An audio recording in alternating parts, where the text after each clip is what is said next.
All right. You are listening to the Ash and Man of Tomorrow podcast with special guest. Am I supposed to say my name? Okay, I say my name. Hello, hello, hello. What is going on, people? And just back again on the Ash and Man podcast. Man of Tomorrow, say something. Hey, how's it going? And I always Ash. Tonight's topics: Blu-rays, The Amazing Spider-Man, and dub haters. Let's begin. First one, I guess we'll start off with The Amazing Spider-Man. What'd you guys think of it? Pun intended, amazing. Yeah. It's far superior than the Raimi films. When it comes to Spider-Man. Did not find a single point in the reboot that I did not like. So you want to go around like sort of a round table thing and everybody give their thoughts on it? Yeah, basically. We'll talk for The Amazing Spider-Man for a little bit, then we'll go on to the other two topics. Okay, alright. So, Ash, you want to start out? Alright, well, The Amazing Spider-Man, I've said this before and I'll say again, I'm not a Spider-Man fan at all. I don't really know anything about the character and just don't care. But in terms of being a movie, it was a good movie. They did a lot of things really well. And I did see the Sam Raimi Spider-Man films, but honest to God, I just want him to go back to doing Evil Dead, because that was what he was good at. This was just, those films were horrible. Well, 2 was okay, but honest to God, I like this film. I like the fact it took itself more seriously than the other Spider-Man films did.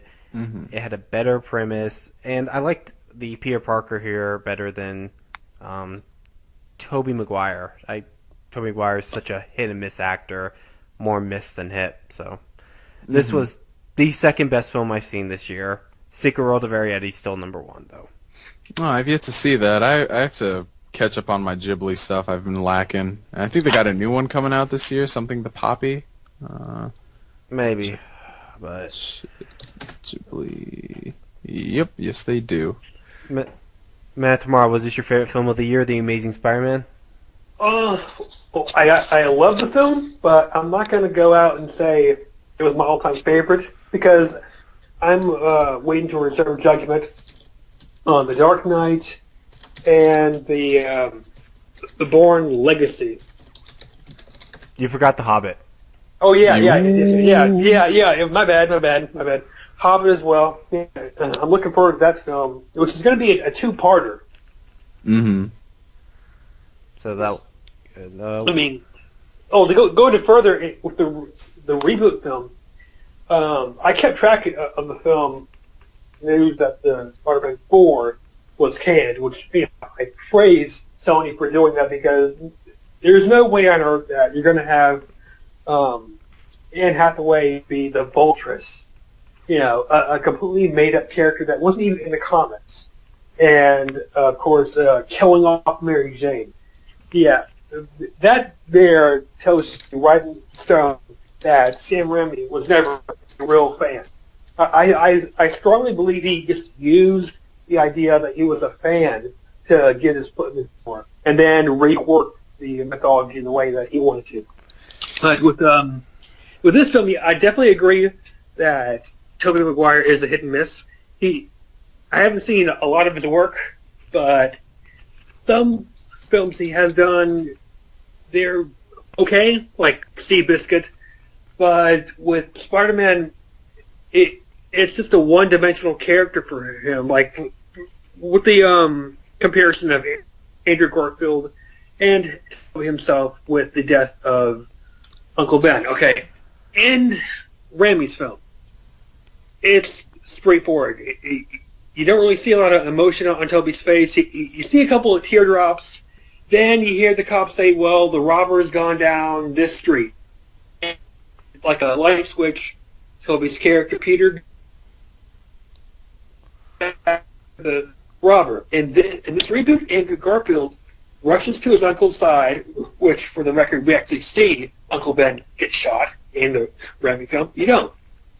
And the reboot, I like that they really played with Peter Parker's emotion when Uncle Ben is killed. You see him have his hands over the wound, yelling for someone to call 911, and you see the grief on his face. He is torn at the idea that his uncle has been fatally shot, And this is moments after he got into a blown-out argument with his uncle over his father, who has been gone. He doesn't know where he is, if he's alive, or anything on this. But he's there. From that perspective, I liked how Andrew Garfield acted in that moment. You believe the sorrow the character is feeling, and it played on something that I totally did not see coming, which was when the death scene happened. I fully expected there to be, like I said in my review, a moment where Peter and Uncle Ben had a brief moment of a conversation of, like, I'm sorry for the fight.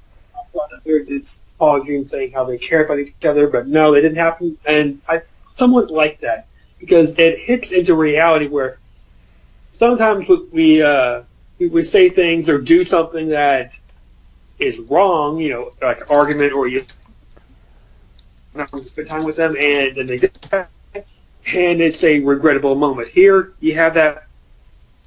He said something that he can't take back, and he has to live with that. And I enjoyed the character development with the film.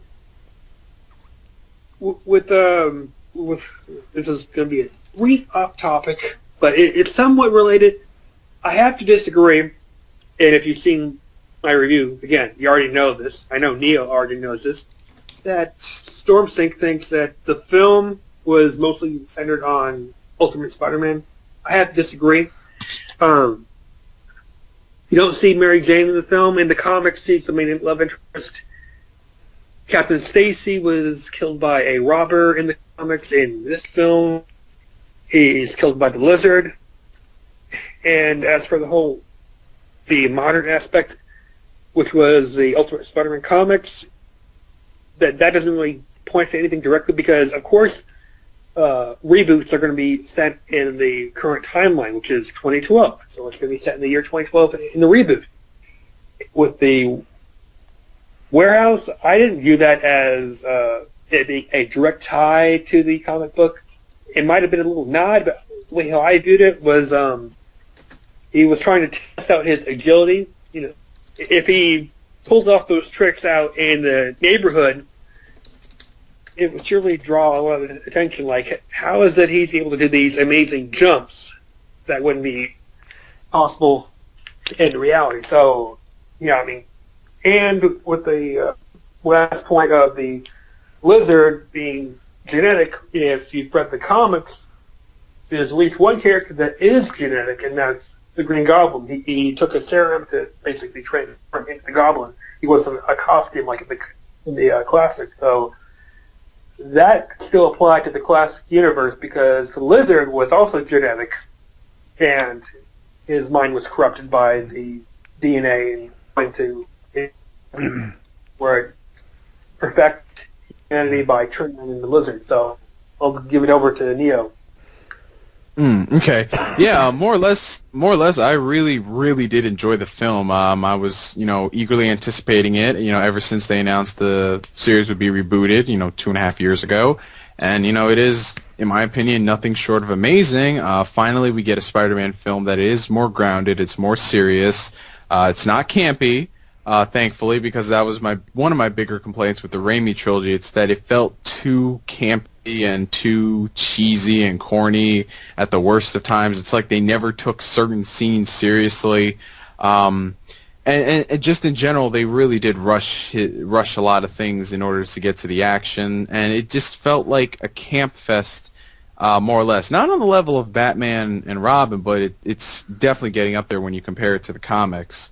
I liked the cast. One thing I really did enjoy is that everything is believable to some extent. When it comes to the acting, when it comes to the situations that they're in. I just think that it goes hand in hand with the more grounded aspect. They're actually making you learn to love these characters, like Gwen Stacy. In every single negative review I've seen of The Amazing Spider-Man, nobody goes after Gwen because they've made her character so lovable, because we all know what happens later in the comics, and they're kind of foreshadowing that. But yeah, the characters are more relatable. We can identify with them. Andrew Garfield as Peter Parker was amazing. It was literally from the comics to the screen, his mannerisms, the way he moves, the way he talks, the way he acts, the way he starts to come out of his shell. It was fantastic to see that on screen, and when Uncle Ben does die, there's so much emotion in that scene. Half my theater was crying because it's such a powerful scene, and what comes later on. I mean, there's just so much emotional depth with this movie that really alone, I think, sells the film.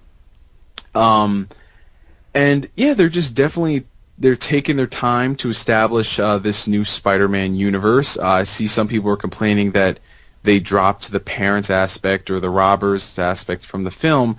Mark Webb said that they are going to be they're going to be explaining things as time goes along. So within the second movie or the third movie, and they didn't forget it. At the end of the film, it does a camera pan, and you see the parents and you see the picture of the robber on his wall. So it's still there. This is just him in his early days. It's going to lead him to something bigger eventually. But yeah, overall, just really good film. I can't wait to see what they're going to do with the sequel, because now that we've established the origin out of the way, we can do a lot more. Especially if you read later on in the comics, potential possibilities for villains, etc., etc. But yeah, great dialogue, great writing, great acting.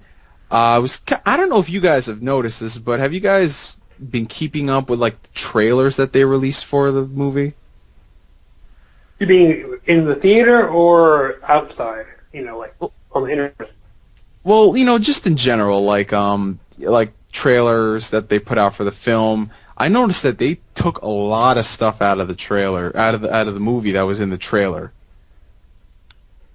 Oh yeah, like the one thing that comes to my mind has to be the Kurt Connor's line. If you want the truth, come and get it. Yeah, like all of that was taken out. Like in the trailer, you had what's his name, the Indian guy, Dr. Rafa or something. I forgot his name. Ratha, I think that's what it is. He was saying, do you think what happened to you, Peter, was an accident? And then, like, do you have any idea what you really are? I think there was there was another subplot to the movie, another sewer encounter, where the lizard had kidnapped Dr. Ratha, or Dr. Ratha found his way there, and Spider-Man goes to investigate, and, the lizard kills Dr. Ratha, and then, I mean, this is just all speculation, but, like, there are pictures that show Dr. Ratha in the sewers with the lizard holding his neck, and in one of the trailers, it did show the lizard grabbing Dr. Ratha from the car and slightly pulling him out. So I think, I don't know, maybe this was done like at the end to kind of allude to all this stuff about the parents, but it was just kind of awkward to see it gone. I mean, it was like such a big thing in the trailer. It's like, oh my god, the parents, and then Kurt Connors must know something about it, and he's going crazy, so he's going to start saying all this stuff, but it's just gone, and I'm like, hot damn. But maybe they're saving that for the director's cut on Blu-ray, which if they do, I'm going to be pretty pissed off. But yeah, that's pretty much what I think about the movie. You mentioned in the comment page of my review, speculation Massey's character was in the shadows near the end of the film. I don't know much about that character. Can you elaborate? Oh, yeah. Well, without giving too much detail away, because I would go on for days about this, but there are rumors going around the internet that the person who appeared at the end of the film who said, "Did you tell the boy about his father?" People think that might be Norman Osborn, simply because they'd mentioned him a couple times in the film and he was dying, so that's why, the way he moved his hands, it kind of looked sickly. But I personally don't think it's Norman Osborn or Otto Octavius. I think it might be Mendel Stromm, who was in the comics. He was in a relationship with Norman Osborn. They had a partnership. He was actually his mentor, and he had some relevance in Oscorp. He was actually in the first Spider-Man movie, which I really don't remember much. I just knew he was there. But yeah, he is very old. He's kind of sickly. And if it is indeed Mendel Stromm, then that would give them a reason to introduce Mysterio into the movie franchise, because Mysterio plays a part. Are you saying that the the character that was in the Raimi film, the guy that Norman Osborn, said to him, back the formula right before he killed him? Yeah, that was him. That was him. Yeah, yeah. Because another positive thing that I love about this film is that they take their time in not simply bringing character development with the characters, like Peter Parker's standing up for others and bringing his humor out right before he really does take the mantle as Spider-Man, but that his costume evolves. I mean, you see it after he first started out with the the red hood and he got the shades on.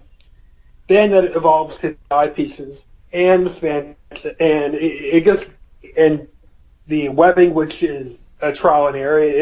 It's not mastered right off the bat. He tests it out. It fails on a couple of times, and they really elaborated on that. And not only that, in quoting Zam, it was homemade. So I like that it was not. It's believable that a high school student would make it. Yeah. Also, like, it also adds into the attention to detail that they're doing with like his actual how he acts as Spider-Man. Because when you look at the Raimi movies, it's like there's that one scene where he shoots a web and then he creates a web and then he swings across the building. But after that, he just becomes Spider-Man and he's suddenly this master at all these moves and agility and all that stuff. In this movie, if you notice, he's very sloppy in the way he swings. He's very sloppy in the way he, attacks somebody. Like, he learns this stuff over time. And when he was fighting the lizard, he was crawling on the lizard's back and doing all that junk. It's the small things that make it seem more believable and more like the character, which is something I can appreciate as a fan of the comics. They don't have to put in like this huge Easter egg. They can just put something like that in because it at least knows that they know the source material and that he's still young and he's immature and he's brash and he's not going to have access to all of this experience because he learns it over time. The one thing I didn't really get in the early part of the reboot is it has to do with the gem sequence. Even though I do like that Peter was having fun with Flash and he was being quirky with his comeback lines and sense of humor and that amazing rip Michael Jordan's air jump. I don't know if air, but it was a pretty sweet move. I didn't like the scene afterwards, which is Uncle Ben, Peter in the counselor's office. Uncle Ben comes out and did you humiliate that boy?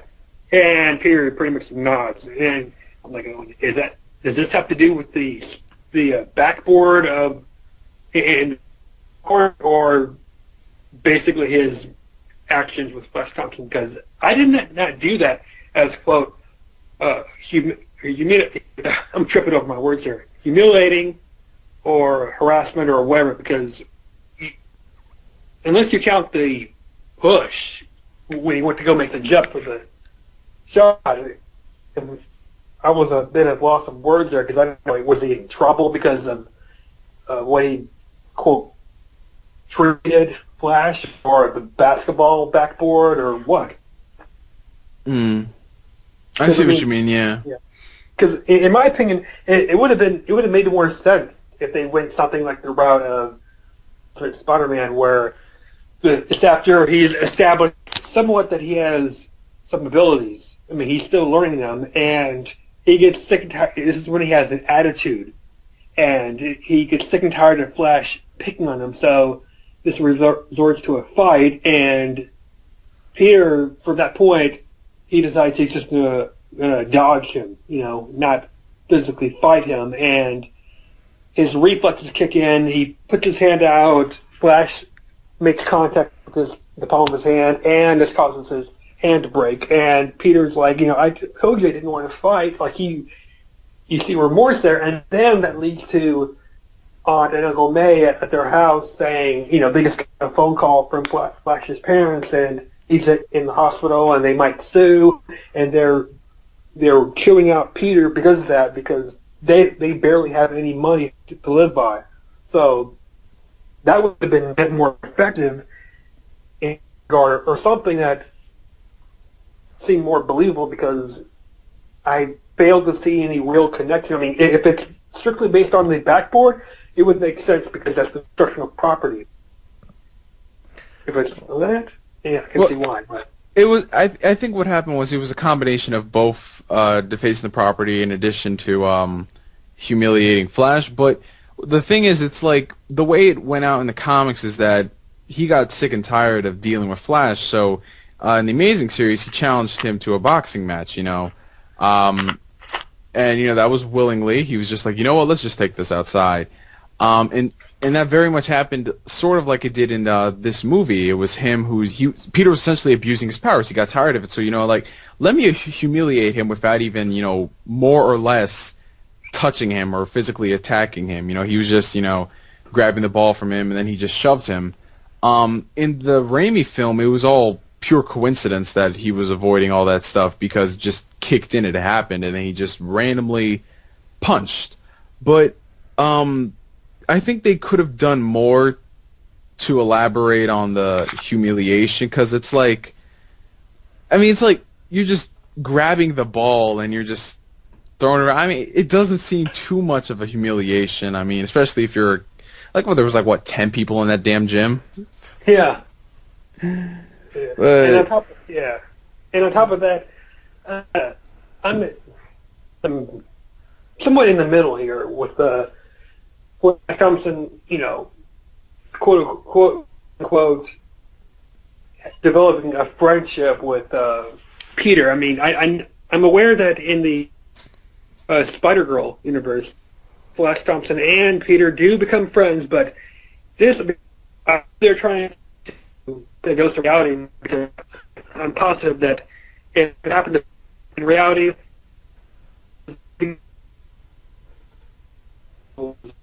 shot in a robbery, that their two would change because they're going through grief. But here, I mean, I've only read the Ultimate Spider-Man comics, and even in those, there have been rare occurrences where Flash would try to put himself out there, be more friendly with Peter, like when he went to talk to Peter about, I don't know if it was Gwen Stacy or Liz Allen that he had a crush on, and he went to talk to Peter, and Peter's like, oh, man, you're just trying to mess with me again. I don't want to talk to you. And he blew him off. There's still even those times where Flash Thompson would still give him crap in school, and Peter would basically take that, because if he even gave a fight into anything remotely as a clue that he's Spider-Man, because if he's dodging all these attacks, then naturally someone's going to think, well, he's doing all this, Spider-Man does all this. So, two together, he's Spider-Man. So he would take that to protect his identity. In this film, I mean, I appreciate the realism that they were trying to have Flash be more sensitive to Peter, but I'm still thinking of Flash as the guy who gives Peter grief. What do you think? Well, regarding the whole Flash thing, it's like they've never established in the film that they are friends. Like at the end of the film, he came up to him and he gave him, like a headlock noogie, but that's just because he jokes around with Peter. It's not like he completely hates his guts over everything. I mean, like even in the comics, there was a point where he started to back off from him and be like even just a little less aggressive towards him. That's what he did in this film, but I do see where you're coming from, though. I mean, Flash did learn to open up, like, even in the Ultimate Universe. There were times where they would have conversations, however brief. But, I think it's, like, one of those things that isn't going to matter much, because I don't know how much they're going to develop Flash in this film series. I don't think he's, like, people are saying that, oh, he's Peter Parker's best friend now, and I'm like, no, he's not. It's like they assume that he gives him this headlock and he's smiling that they're best friends. I'm like, no, it's just the sheer joy of you giving a headlock to someone. That happens with everybody. You feel powerful. Well, go ahead, Ash. You want to speak? Well, I want to say first and foremost, Peter Parker's a genius, right? He is a genius in the comics, like a full-on. He's very intelligent, very smart. Well, he's not like a, how do I say this? He's not like a genius in the level of, oh my god, this is freaking amazing. He's, I don't know. He's very smart for his age. That's what I'll say. Because in the original series, in the original Sam Raimi films, he didn't seem all that intelligent. He seemed more like an idiot, and it's like in those movies, it's like, oh yeah, he's a genius. We don't really want to put that in there, though. We just want to make him a moron. Here, he's actually a genius. He's actually smart. That's one thing I noticed. And another thing I want to give credit to are the camera angles. That was some of the best camera work I have seen in a film. Like, oh my god. wow. The 3D of the movie, if you watch it in 3D and you see it, it just freaking works great. I definitely think that they learned a lot in the past couple of years, especially when it comes to cinematography, how to shoot a good movie, just everything, just how to shoot a good emotional scene, how to shoot a good action scene, just like a pan of the entire city. It's just, it's freaking awesome. That's why, like, as a film, this stands on its own even better than I'd say the other ones. I mean, because 1 and 2 as films, they were decent, but like that's just it. This one as a film you could take seriously, like with The Dark Knight. The Dark Knight is an excellent film on its own, even if you ignore all the nitpicks people have with the adaptations. So it's definitely good that comic book films are going down this route. And another thing I want to bring up is that Gwen, what's her name? Gwen Stacy? Gwen Stacy. Yeah, Gwen Stacy. Yeah. She doesn't get captured, which I was like, thank you, God. Because when I saw Lizard Man open that cage and suddenly it was about to look like he was about to grab her, I was like, oh, fuck. She's going to get captured just like Mary Jane. And it's like, no, he doesn't. It's like, okay, finally, thank God someone doesn't capture her. I know in the other films, Mary Jane got captured every 5 seconds because they felt like capturing her. Oh, yeah, you're talking about that moment where she's in Oscorp making the cure, and he finds her, and instead of grabbing her, well, he does go to grab her, but she outsmarts him by making this flamethrower, homemade, the hair. I don't know if it's hairspray, but it's a can of something, and it's a flammable and basically burns his hand, and he backs off. I like that she's not a ditzy, damsel in distress. That she's willing to fight back. Yeah. And, another thing I liked in the film was how Martin Sheen established his role as Uncle Ben, because he in the Sam Raimi film, I guess I didn't like Uncle Ben. I mean, he was a sympathetic character, but I mean he had no balls, so to speak. When Peter mouthed off at his uncle, saying, "You're not my father," in the car, Uncle Ben just looks at him like he's heartbroken. But in this film, I mean, it's evolution. It starts out with him having a casual conversation, like, "That's your dad's briefcase." I won't bring up that you got hit, because your Aunt May will, be ruthless to whoever did that. And then it goes to after what happened with him, found that he's a little bit more, thanks to you for pulling this, I had to work all the time. Oh, you get, and then it goes in person with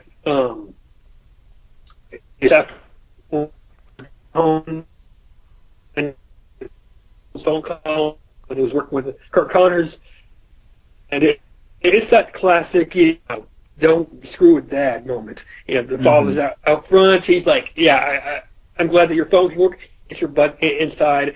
Apologize to your aunt. And the aunt's like, you don't have to. Like, she's sympathetic to Peter because, I mean, he knows. I mean, they both know his father's not in the picture. He's lost track of time, and she's like, it's okay. Peter doesn't have to apologize. And he's like, no, screw that. You tell her you're sorry, And I love that he had brass balls there, and it's like, yeah, you there, and it's like, yeah, you do this, and Peter's like, he's like a little 2-foot air, all crap. Yeah, I'm sorry, Aunt May, and then it blows into this big fight. I mean, that's how parenting is. I mean, they're not your best friend; they're your parent. I mean, given Uncle Ben is his uncle, but he also serves as his father. That's what I really like about this film. That, I mean, screw the sympathetic. You could be, you can have a sympathetic moment, in certain parts of life, but parenting, your father's not here, I'm here. You go, you do this. When I say, I mean, when you screw up, yeah, you basically point out. How do you guys feel about that? I liked it. I mean, to be honest, like I'll just bring this just quick up that Sam Raimi, go back to Evil Dead, please, and have Bruce Campbell come back, because God knows you were great with those films. These films you are not good with. Raimi, you are a hit and miss director. I'm sorry, you are. But in terms, this film was much better than the other three films, especially Spider-Man 3, which was a freaking joke. Hey. And to go back to what Mana was talking about Uncle Ben, yeah, like the thing is, like, there's reasons for every single conversation and every scene in the movie. Like, there's build-up behind it, which is why the scenes are so powerful. It's like, this is what I find funny. In the Raimi movies, when Uncle Ben was dropping Peter off at the library or whatever, he's just giving him advice for something, and then Peter comes out of nowhere and says, "You're not my father, stop acting like one." And I'm like, where did that come from? Yeah. That's it. To be honest, that's an asshole move.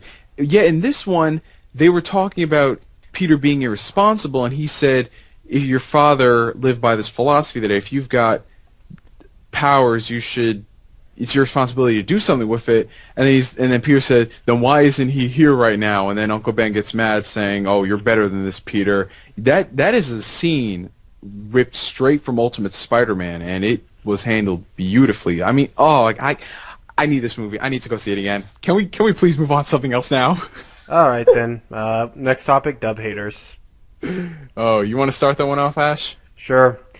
I get really annoyed with them real easily because they don't bring up a good argument. Their argument is, all dubs suck. Have you watched all dubs? No, because I don't want my ears to bleed. Then how do you know it sucks? Because the Japanese version is superior. How do you know the Japanese version is superior? I just do. It's like, okay, whatever. Live in Fantasyland. The problem is they don't bring up a good argument. It's because at first they get butthurt if you disrespect the Japanese voice actor. That's understandable. I don't like when the Japanese voice actor is disrespected either.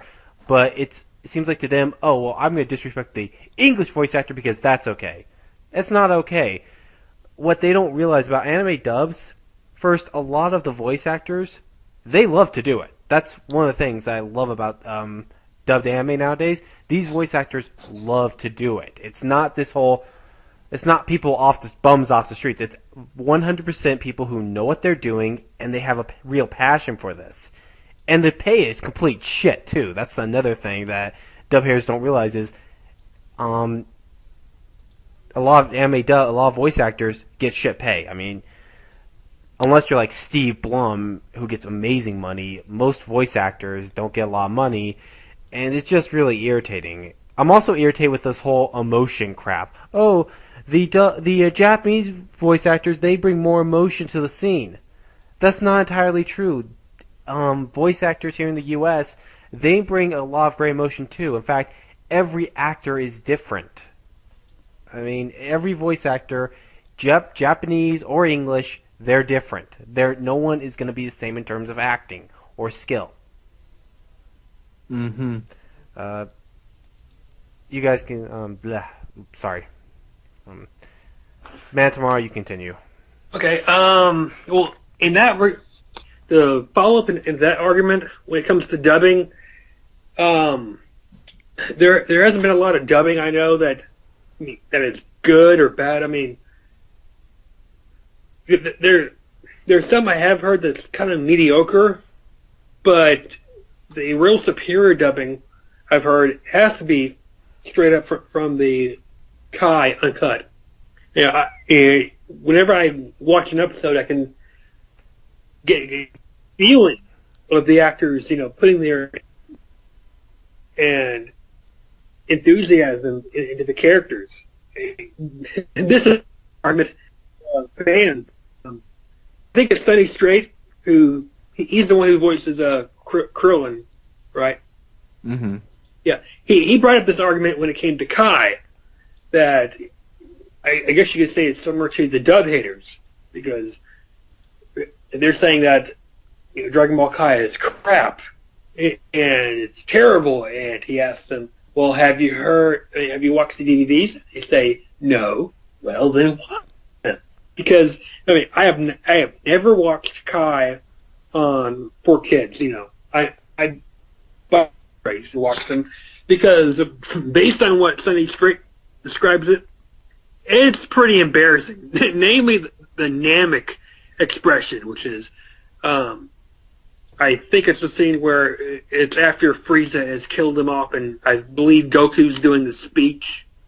I'm not 100% certain, but Sonny Strait says, "Oh well, these Nameks, they're sleeping. They're not dead. They're taking a nap." And then of course, who could forget Popo being blue? Oh, God. Yeah, I still can't get over that. That's one of the reasons why I refuse to watch 4Kids when it comes to Kai, because no, Popo is not blue. Okay, there's nothing wrong with Popo being. Is all characters black suddenly a racial problem? Oh no, we got to have the character a different color. I never really understood that. NeoGameSpark, you can continue. Yeah. To follow up on the whole Popo thing, it's like the second they change the colors when they make a big deal about it. Because honestly, I don't know if it's just me. I didn't see people making such a big deal about Popo, and if they did, it was a small minority. I don't know. 4Kids just bit off more than they could chew with Kai. And regarding Kai, it's like people say that it sucks, and I'm like, why? They watched 4Kids version. I'm like, okay, why did it suck? Because it was edited, and I'm like, it's on TV, on a kids network, no less.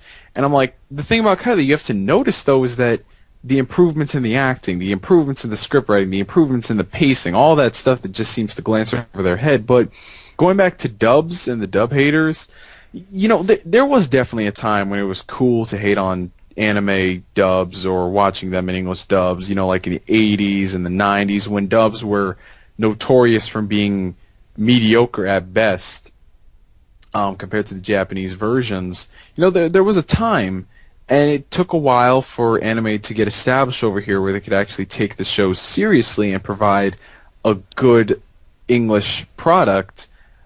And, it took time. And I don't think it was until, like, Cowboy Bebop when people were like, oh, shit, that is a really good English dub. Because people were used to listening to, like, Dragon Ball Z English dub by Ocean and Funimation and, some other stuff that came before, like the really cheesy stuff. But, there's really no argument nowadays when it comes to dubs because, voice actors have gotten better. Script writers have gotten better. It's more intact with the Japanese version. These companies are taking their products a lot more seriously than they ever have. There are dubs nowadays that completely eclipse the Japanese versions, like Full Metal Alchemist. I'm not saying the Japanese version is bad in any way, but, there are certain dubs that outperform their Japanese counterparts. Cowboy Bebop, Trigun, there's so many other shows out there. But, yeah, it comes down to preference on what you want to listen to, English or Japanese, but you don't just go out bashing this version, because it makes my ears hurt, because there are people that like it, and you can't label an entire, like an entire speaking language anime based off what you saw the Dragon Ball Z dub. You can't label the entire thing on that. It's like, what if I saw a really bad, crappy Japanese anime and I listened to the way their actors portray the characters? I'm like, this thing is shitty, so by default, all Japanese anime is shitty. That's very ignorant, that's very close-minded, and it makes you look stupid and foolish. But yeah, dubs have improved, definitely.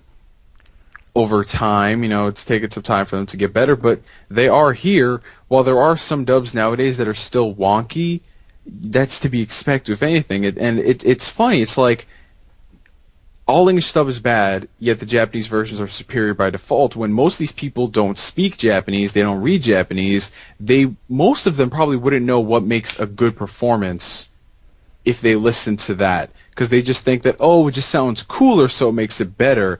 I mean, a lot of these performances that people say are top-notch are actually pretty damn crappy in comparison, like zero emotion, zero acting. It's because they don't know the language at all. They just think if it sounds cool, it makes it better by default. And newsflash, voice actors are not supposed to be voice impersonators. They have their own take on the characters. So if it sounds slightly different, that's to be expected. As long as they capture said character and who they are, then it's perfectly fine, which is why a lot of people like Sean Schemmel as Goku, because he captures everything about the character, just as Masako Nozawa did when she portrayed Goku.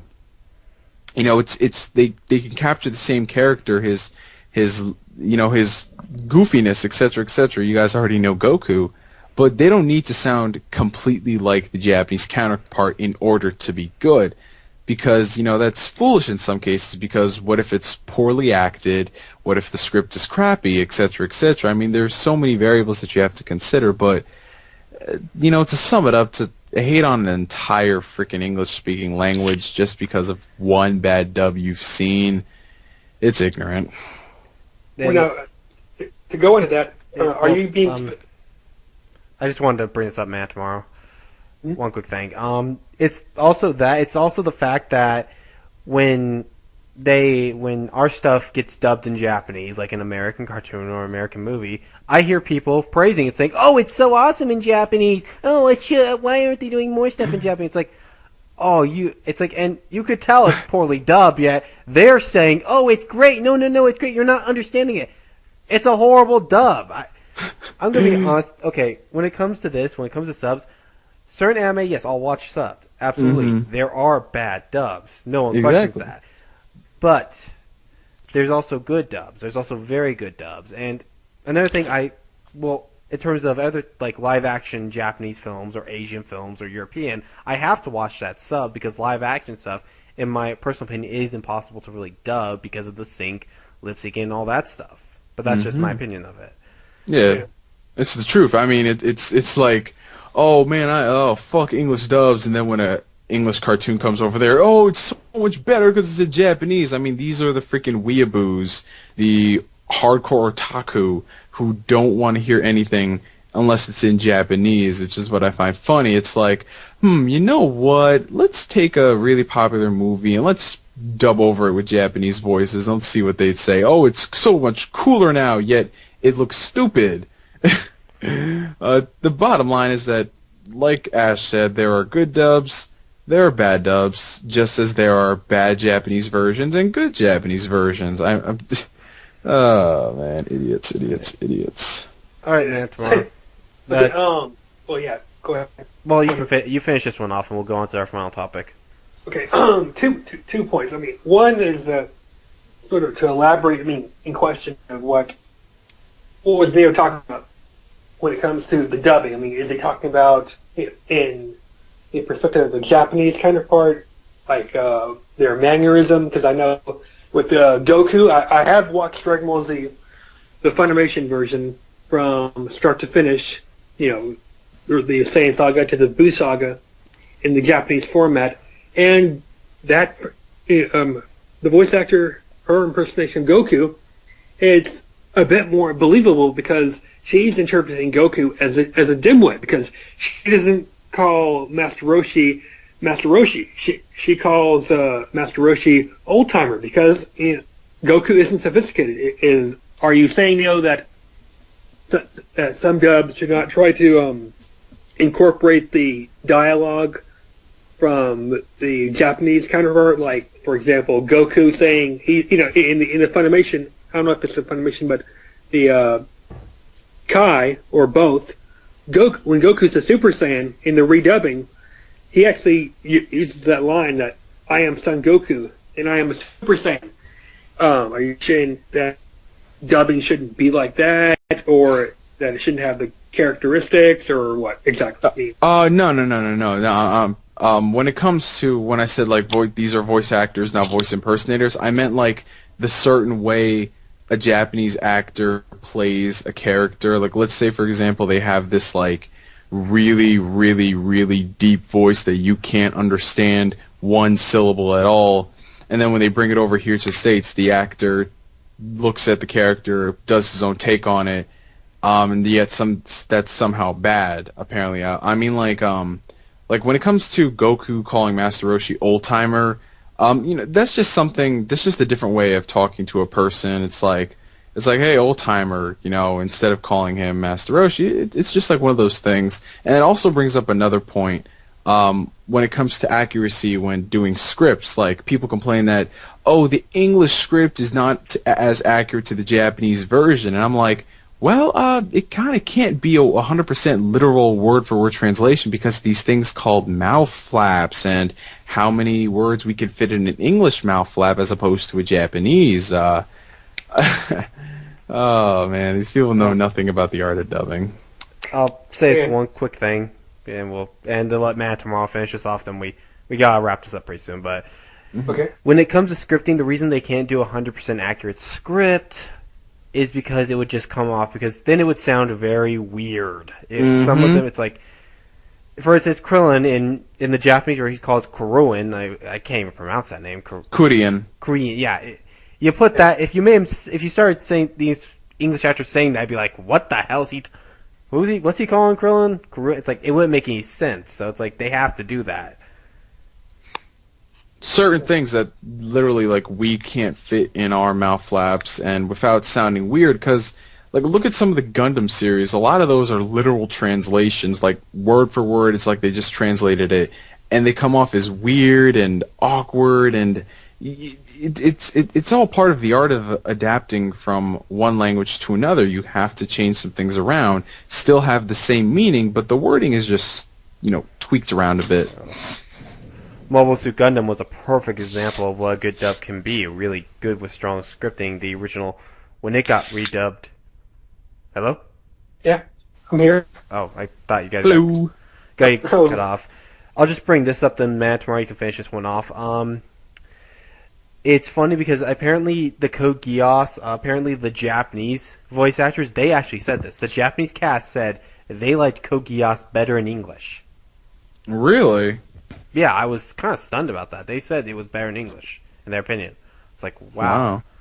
That's interesting, yeah. Matt, because you really don't hear much. Oh, sorry, NeoGame. Yeah.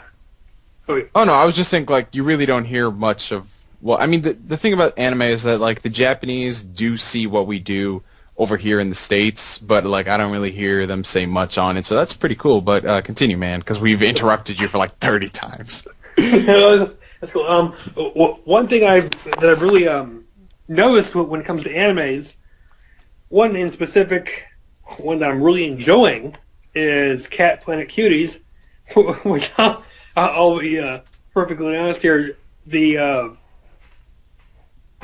advertisement for it, they're good at sucking you in because it's for mature audiences, so they put out the fan service there. And anyway, if you've seen the clip of the Twister game, you'll know what I'm talking about. But that sort of thing drew me in at first, and then I bought the Blu-ray DVD combo pack, and then I found out that this has a really good story to it, which to abridge it, shorten this up with the anime, because I don't know if I have the complete collection or if it's one season that's going to go into the second season, but the central story is it draws you in, which is there are these two different races. There's the cat race people, which I don't think they have a definitive race name, but they're based on cats, and their rivals, the dogs.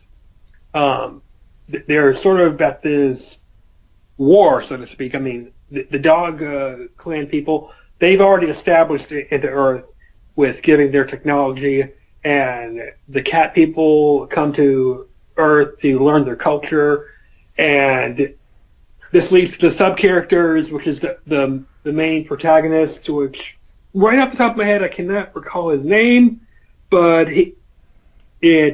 from his character, he's interacting with these different races, but at the same time, they're establishing his friends who have this pretty interesting background. One wants to work for the CIA, and the other is somewhat of a government assassin. And the twist is that they both have a crush on this character, and I find it rather interesting that they're pulling in the drama for it. Where I'm currently at the part where the one who's this assassin type character who has had a crush on the lead character for a good number of years, but she's really meek when it comes to expressing her feelings for him, because the other characters wanting to draw him in, and to wrap it up, it just came to the conclusion, not the conclusion, but the realization that she's catching on that the other character likes the same character, and she's like, I'm not stupid, I can see that you're in love with him as well. You know, why are you being a hypocrite? And on top of that, the title sequence, which has really drawn me in, as I don't know if it's trying to establish that they're taking the source material seriously, because I know there's a manga. For example, the title sequence, it's in Japanese. I mean, the lettering is in Japanese. The intro music is in Japanese with subtitles, and it just gets this interpretation that they're trying to be, I don't know, more respectful to the Japanese culture. I mean, how do you take this, guys? I don't know. I'd have to watch it to give full definition on that. I would say probably the same here. Same here. When it comes to being respectful to the Japanese, when it comes to being respectful to the Japanese version by honoring certain things, well, I mean, usually it especially with dubs now, they do honor that sort of thing, but in some cases they do change them around for North American audiences, because there are certain things that, like certain jokes or things that you would only understand if you were living in Japan, in that atmosphere, in that society.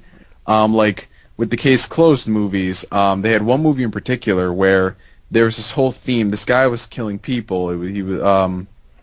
And they had it tied to like the wording, the Japanese alphabet. He had it tied to like the strokes of the names and how that fit in. I mean, it's a pretty complex thing. Whereas over here, they changed that, since they changed the names, and people aren't going to understand that unless they know Japanese enough to understand the alphabet. They changed it over here, like, oh, this guy, instead of his name being referenced to 4, he has like 4 dogs or something, or 4 kids. So, you know, it depends on this from series to series, and if the audience is capable enough of understanding it. So, yeah. All right, then. So we got to wrap this up in a few minutes. I just wanted to bring up one more topic. Blu-rays. I guess we'll bring up a quick minute for each one, which one Blu-ray we liked, what was good quality about it and stuff. NeoGameSpark, I'll start with you for Blu-ray. Blu-rays? Well, you know, being a avid collector of Blu-rays, really, I'd say some of my favorites, well, recently, I consider this recent that I've collected. Let me see. I'm looking at my collection right now. I'm really happy with the Back to the Future trilogy, because I'd seen the movies when they aired on. Actually, I'd never watched them growing up. I'd seen them for the first time ever on Nick at Night when they were airing them, and I really liked them. So I bought them on Blu-ray, and I was really surprised at the visual quality, like the transfer of the film, how great it looked. I mean, the film is, I want to say it's 30 years old. Almost 30 years old. The first, I think so. I don't even remember when the first Back to the Future movie came out. Was it 85? 1985, yeah, so it's almost 30 years old. The quality was fantastic for what you're getting. I really like that. Also, any Blu-ray that I get that's like a digibook that comes with like all this bonus stuff, Like I got the Close Encounters with the Third Kind, which comes with like 3 different cuts of the movie, as well as this interactive timeline and all this great stuff. Yeah, just generally, like, my favorite Blu-rays are the ones that I could display proudly on my collection, or the ones that I think benefited greatly from the transfer. Matt, tomorrow, any Blu-rays you've seen that were just quality was amazing? Let's see. Well, one right off the top of my head that I've noticed the sound quality and picture quality to be pretty top notch is Wes Craven's original Scream. I mean, I've seen it on VHS and DVD, but after having, I don't know if this has to do with the quality or not. Alone, minus the attachments, because of course I've got a 32-inch LCD TV, and of course basically my PS3 is my Blu-ray player, and I've got an HDMI cable attached to it, so of course that not only improves the sound quality and the picture quality, but I guess you could say it enhanced. I don't know if that has a direct effect in enhancing the film, but when I saw the film on Blu-ray, I could notice that the picture quality was much better. When you see, probably think of David Arquette's wife. I'm blanking with her name. She was in Friends. I know who she is, but she played Gail Weathers. Yeah, I'm totally blanking here. I think I knew who you're talking about. I forgot about, but yeah. So yeah, I mean, when I see her on the screen, if you see her in the DVD format, you can kind of tell that there's no, scratch that. Thinking of the wrong person. Neve Campbell. When you see her on the screen in DVD format, you can sort of tell she's got freckles, but they don't basically show in the pores. In the Blu-ray format, you can completely notice that the minute you see her face up close. But I'd have to say, other than that, Jurassic Park. I have not watched the Star Wars Blu-rays. I don't know if Neo has them, but I hope that the Empire Strikes Back is in good quality. Well, because go ahead.